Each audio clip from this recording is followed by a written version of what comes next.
And welcome back. I'm Bill English, the publisher here at Bible and Business. You know, I run my site, Bible and Business, for Christian business owners, for owners who are serious about integrating their role as a Christian business owner with their Christian faith. I write and really minister to owners who are serious about wanting to understand what the Bible has to say about their stewardship role before the Lord. So if you're a Christian and you own a business and you really want God's best for you and your business, then my teaching and my site is for you. I'm not a prosperity gospel guy. I don't think that God blesses us merely with money. He sometimes does, but most of the time he just wants us to be faithful to him in furthering his kingdom in the marketplace.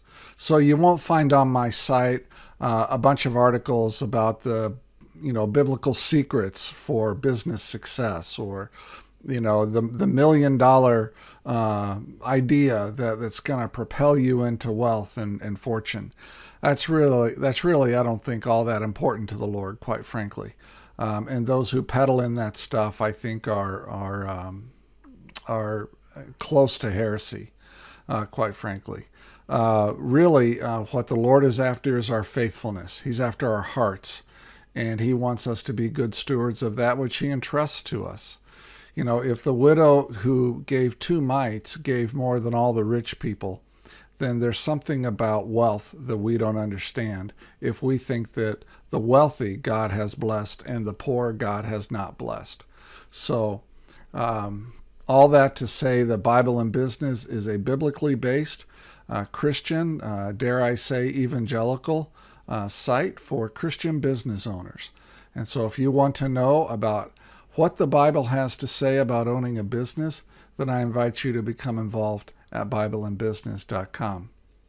The content for today is on being an autocrat or autocraticness, if I can put it that way. This is the last in my series on the 8 A's that kill healthy partnerships. And all of this content, except for the last episode and this one, comes from my book, A Christian Theology of Business Ownership, an introduction for Christian entrepreneurs and what the Bible says about owning a business. The abridged version, the shorter version, is called What the Bible Says About Owning a Business. You can pick up both of these books at Amazon, along with another book that I've written called Biblical Wisdom for Business Leaders. But today, we're going to be looking at the characteristic of someone who's an autocrat, someone who's domineering and overbearing. And I'll get into that in just a minute. But before I get started here today, what I'd like to do is to ask you to head over to BibleandBusiness.com. Check out my site and read some of the articles and listen to some of the podcasts. And if you'd like to, you can download the slides for this and other videos in PDF format from BibleandBusiness.com. And I'll also ask that you subscribe to this YouTube channel and that you sign up for my newsletter, which, if it goes out every other month, that's a lot for me. So I'm not going to be flooding your inbox if you sign up for my newsletter. So I just ask that you check out BibleandBusiness.com. Okay, so today we are looking at what it is to be an autocrat, and that's really our topic of conversation. This is the eighth way that healthy partnerships can be killed, or at least significantly injured, very much harmed, if one of the partners becomes autocratic. Okay, and what is that? Well, an autocrat is a person who thinks that they have absolute authority in a particular area. They kind of, in a wildlife terminology, they pee on all 4 corners, of what they think is theirs, and they don't let anybody in. They're very territorial. They're often highly opinionated, and they're stubborn, and they're usually crazy smart and highly talented people. And because they are really talented in one area, they think they're talented in all areas, when in reality they're not. They're usually, however, right. These people, they're opinionated and stubborn, but they're often right too. And if you sit back, you think, yeah, I can see how they land where they land, and I would tend to agree with them. But the way that they interact with others usually drives others away, drives other people crazy. and the way that they interact really puts people off. So here's just some notes for us to look at. First of all, these people can be trusted to get stuff done by their bosses, or if they're a partner, by their partners, but they may be hated by those that they manage. And the partners may look the other way because this autocratic partner brings so much value to the table. That they tend to look the other way when they violate core values or they drive their staff crazy. They prefer, I've heard people like this say, they prefer to butt heads, and they prefer to have conflict and dissension and friction, because that's when they think they, as a team, get better decisions. That's when they land in a better place than had they not butted heads or not had the friction. And so, you just need to know that about them. They don't really care that much about their reputation, at least on the outward appearances. They won't appear to care much for their reputation, and they will not often care about feelings in the heat of the moment. What you feel will be very much secondary to them. And so these can be difficult partners to have in any partnership.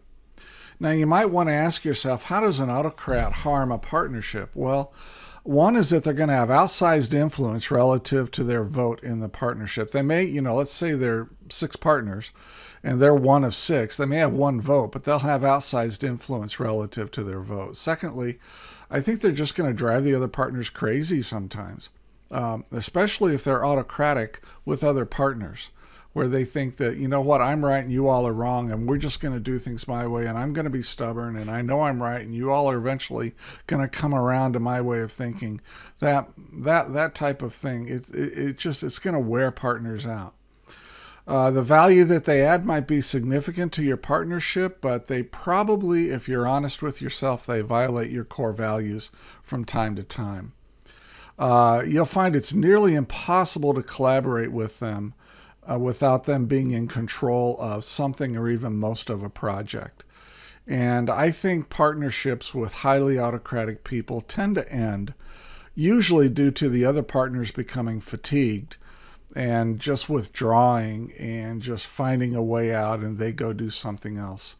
And they might part on good terms, they may not part on good terms, but the other partners become fatigued because the autocrat's personality is so draining. It just drains the life out of you over time. So, an autocrat is a person who thinks they have absolute authority. They're often highly opinionated and stubborn, and they're often right when it comes right down to it. But they can be draining personalities and just drain the life out of their partners and a life out of the partnership. The way that they interact often drives others away. And again, the way that autocraticness harms partnerships is that it just fatigues the other partners, and they usually kind of fade away, or they just find socially acceptable reasons to leave the partnership and move on. So, if you have an autocrat in your partnership, you need to really think about how long you want to be in that partnership, how much energy you want to put into that person before you decide that it's time to kind of pack up and find greener pastures, so to speak.